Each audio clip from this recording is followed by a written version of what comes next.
The channel does not promote any violent, harmful, or illegal activities. All content provided by this channel is meant for an educational purpose only.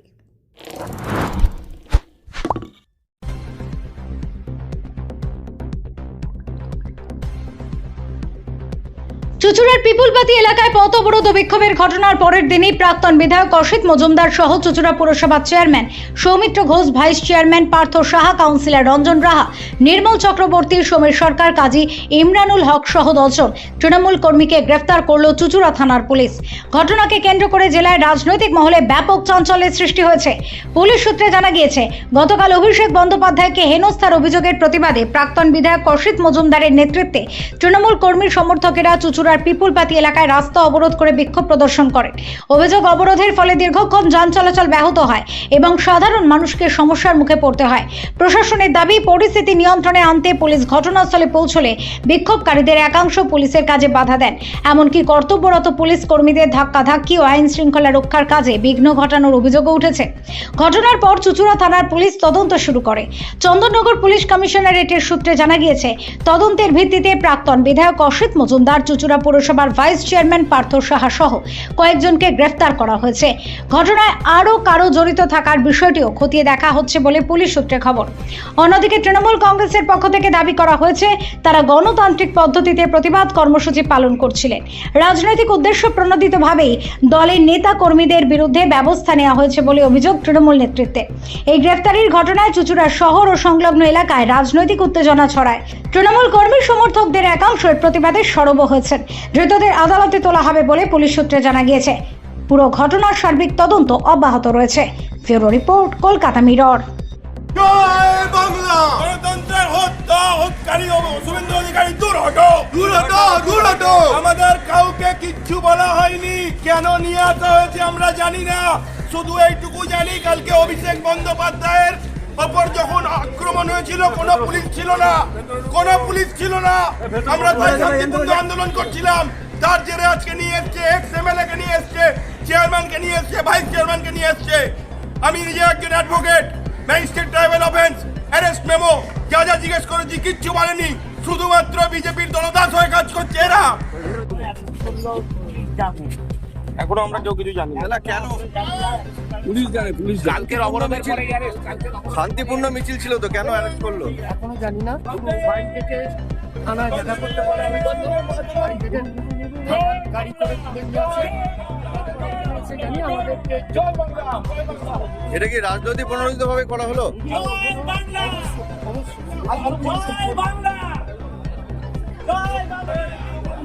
প্রণোদিত ভাবে আটকানো হলো? অবশ্যই অবশ্যই এটা chief মিনিস্টারের চাপ, শুভেন্দুর চাপে আমাদের গ্রেপ্তার করা হলো। গণতান্ত্রিক আন্দোলন সেটাকে স্তব্ধ করা হচ্ছে। সরকারি কর্মচারীদের মুখ বন্ধ করে দেওয়া হয়েছে। কোনো গণতান্ত্রিক আন্দোলন করতে দেয়া হচ্ছে না। এই সরকারের উৎখাত চাই আমরা। আপনারা তো শান্তিপূর্ণ মিছিল করছিলেন। শান্তিপূর্ণ অবরোধ করছিলাম, শান্তিপূর্ণ মিছিল করছিলাম। ওনারা যখন বাড়ি থেকে তুলেছে, এমন করে তুলেছে যেন মনে হচ্ছে মার্ডার কেসের আসামি বা রেপ কেসের আসামি। ওরা যখন গেছে, ওদের জিজ্ঞেস করা হয়েছে যে কোন কেসে নিয়ে যাচ্ছে। Magistrate tribal offence, magistrate tribal offence.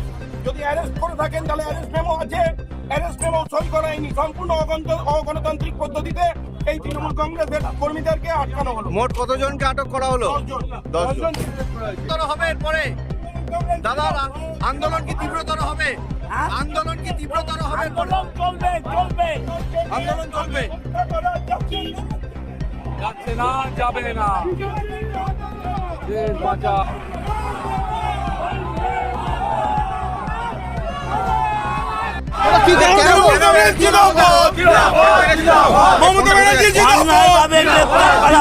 Abhishek Banerjee জিন্দাবাদ,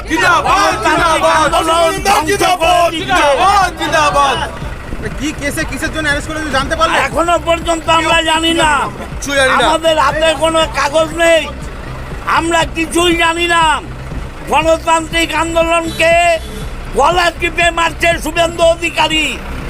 শুভেন্দু অধিকারী গণতন্ত্রকে গলা টিপে মারছে। আপনাদের কজন গ্রেফতার করেছে? 10 জন চেয়ারম্যান, ভাইস চেয়ারম্যান, কাউন্সিলর, সমস্ত অ্যাডভোকেট, সবাইকে। এমএলএ কে গ্রেফতার করা হলো, কি বলবেন? যিনি আজকের বাংলার মসনদে বসেছেন শুভেন্দু অধিকারী, তিনি নিজেই জানেন তিনি অপদার্থ এবং বাংলা পুলিশকে কাজে না লাগিয়ে, সিআরপিএফকে কাজে না লাগিয়ে তিনি এই বাংলার মসনদে বেশি দিন বসতে পারবেন না। তাই জন্য বিনা কারণে বিনা দোষে এইভাবে তৃণমূল কংগ্রেসের কর্মীদের উপর অত্যাচার করা হচ্ছে, তাদেরকে গ্রেপ্তার করা হচ্ছে। এবং কালকে আপনারা দেখেছেন যে আমাদের সর্বভারতীয় সাধারণ সম্পাদক আমাদের সাংসদ অভিষেক ব্যানার্জির উপর কিভাবে হামলা হয়েছে, সেখানে কিন্তু শুভেন্দু অধিকারীর পুলিশ কোনোভাবে তাদেরকে প্রোটেক্ট করতে পারেনি। আজকে আমাদের শ্রীরামপুরের সাংসদ কল্যাণ ব্যানার্জির মাথা ফাটিয়েছে, সেখানেও কিন্তু পুলিশ ছিল না। পুলিশের অতি সক্রিয় ভূমিকা তৃণমূল কংগ্রেসের কর্মীদের ধরার ক্ষেত্রে, এবং যেখানে আমাদের নেতাদের উপর, আমাদের কর্মীদের উপর হামলা হচ্ছে সেখানে পুলিশকে দেখা যাচ্ছে না। সেখানে এখান থেকে পুরোপুরি বোঝা যাচ্ছে পুলিশ কাদের হয়ে কাজ করছে। সেই জন্য আমরা বলছি যে পুলিশ তুমি উর্দি ছাড়ো, বিজেপির ঝান্ডা ধরো। এইভাবে বাংলার গণতন্ত্রকে আটকানো যাবে না এবং বাংলার সাধারণ মানুষ এবং তৃণমূল কংগ্রেসের কর্মীদের কণ্ঠরোধ করা যাবে না। কি বলবেন, একজন এক্স এমএলএ, তার মধ্যে অ্যাডভোকেটরা রয়েছে, সেখানে এইভাবে কোনো রকম কিছু জানা যাচ্ছে না যে কী কারণে গ্রেফতারটা হয়েছে? এইভাবেই তো চাইছে বাংলাটাকে অশান্ত রাখার জন্য, কিন্তু বিজেপি ভুলে যাচ্ছে তৃণমূল কংগ্রেসকে যতবার এইভাবে রোধ করা চেষ্টা করবে, তৃণমূল কংগ্রেসের কণ্ঠরোধ করার চেষ্টা করবে, তৃণমূল কংগ্রেস তত বেশি করে শক্তিশালী হবে এবং ঐক্যবদ্ধ হবে। আগামী দিনে আমাদের লড়াই চলবে। আজকে 19 জনকে অ্যারেস্ট করেছে, কালকে যদি আরও কিছু জনকে অ্যারেস্ট করে, পুরো চুঁচুড়ার যারা তৃণমূল কংগ্রেসের কর্মী আছে প্রত্যেককে যদি অ্যারেস্ট করে, তারপরেও আমরা জয় বাংলা বলবো। প্রাক্তন বিধায়ক, পৌরপ্রধান, উপপৌরপ্রধান সবাই অ্যারেস্ট। ভারতবর্ষের গণতন্ত্রে এরকম ঘটনা আমি প্রথম দেখলাম। জরুরি অবস্থা দেখেছি, অনেক অবস্থা দেখেছি, এরকম ঘটনা কোনোদিন ঘটেনি। পুলিশই রাজ, পুলিশকেও বিজেপির লোকেদের উর্দি পরিয়ে দেওয়া হয়েছে পুলিশের গায়ে। এই ভয়ঙ্কর রাজ আমরা কোনোদিন দেখিনি। আজকে হিটলারের নাম শুনেছি, হিটলারকে পড়েছি, কিন্তু হিটলারের থেকে ভয়ঙ্কর রাজ চলছে। একটা প্রতিবাদ করা যাবে না, আক্রমণ করা যাবে না।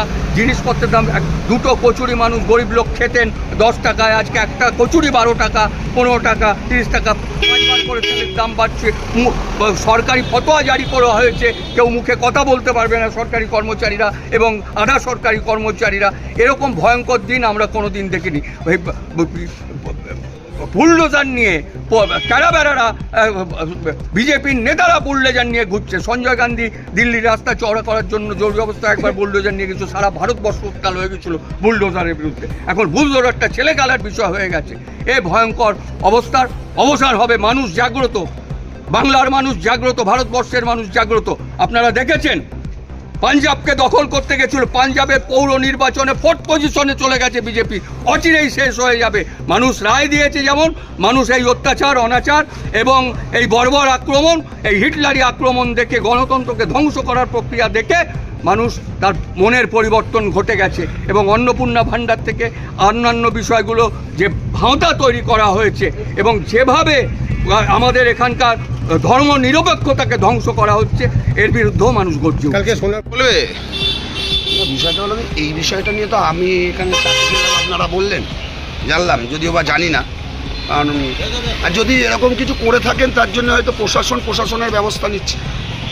হয়তো দেখুন, অ্যারেস্ট হয়েছে না ডেকে পাঠিয়েছে এটা আলাদা ব্যাপার। অ্যারেস্ট হওয়া আলাদা জিনিস, ডেকে পাঠানো আলাদা জিনিস। এটা দেখতে হবে আগামী দিনে। আশা করবো আইনের পথে চলবে। যদি সেরকম কিছু না থাকে, ওনারা ওনাদের মতন বাড়ি চলে যাবে। তারা বলছে শান্তিপূর্ণ মিছিল করছিল, তেলের দাম, গ্যাসের দাম বৃদ্ধি নিয়ে আতঙ্কিত। এই খবর আসে অভিষেক বন্দ্যোপাধ্যায়ের উপর যে হামলা হয়েছে সোনারপুরে, তার প্রতিবাদে তারা 10 মিনিটের একটা পথ অবরোধ করে, তার ভিত্তিতে আজকে গ্রেপ্তার। খগেন মুর্মু যখন মার খেয়েছিল, ওনারা পথ অবরোধ করেছিলেন। একটা রানিং এমপি খগেন মুর্মু, তাকে মেরে রক্তাক্ত করে দেওয়া হয়েছিল। তিনি অতদিন ছিলেন হসপিটালে ভর্তি, আমরাও দেখতে গেছিলাম, আমাদের সাংগঠনিক যারা ছিলেন তারাও গেছিলেন। তখন তারা পথ অবরোধ করেছিলেন, তখন তাদের এই জিনিসটা কোথায় ছিল? কালকে অভিষেক ব্যানার্জিকে পাবলিকরা ডিম ছুঁড়েছে, সেই নিয়ে ওনারা পথ অবরোধ করছেন। আর আরও কিছু মানুষকে দেখতে পাচ্ছিলাম যারা এই চুঁচুড়া থানার সামনে, যখন আমি অলরেডি দুখানা কেস খেয়ে বসে আছি, চুঁচুড়া থানার সামনে যখন আমরা অসিত মজুমদারের বিরুদ্ধে প্রতিবাদ করতে গেছিলাম, আমাদের ঢুকে কেস দিয়েছে। সেই কেসটা আমার এখনও চলছে। দেখুন, কাদা ছোড়াছুড়ি করে তো কোনো লাভ নেই, হয়ে আছে। আইনের পথে চলবে। ওনারাই বলেছেন আইনের পথে চলতো, আমরাও বলবো আইনের পথে। আপনার নাম আর designation? Shashwata Banerjee.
Enjoy a weekend at Vedam, the paradise of peace.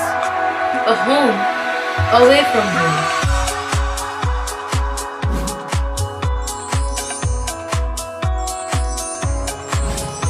See yourself resonating with the nature. Vedam welcomes you to create your best memories.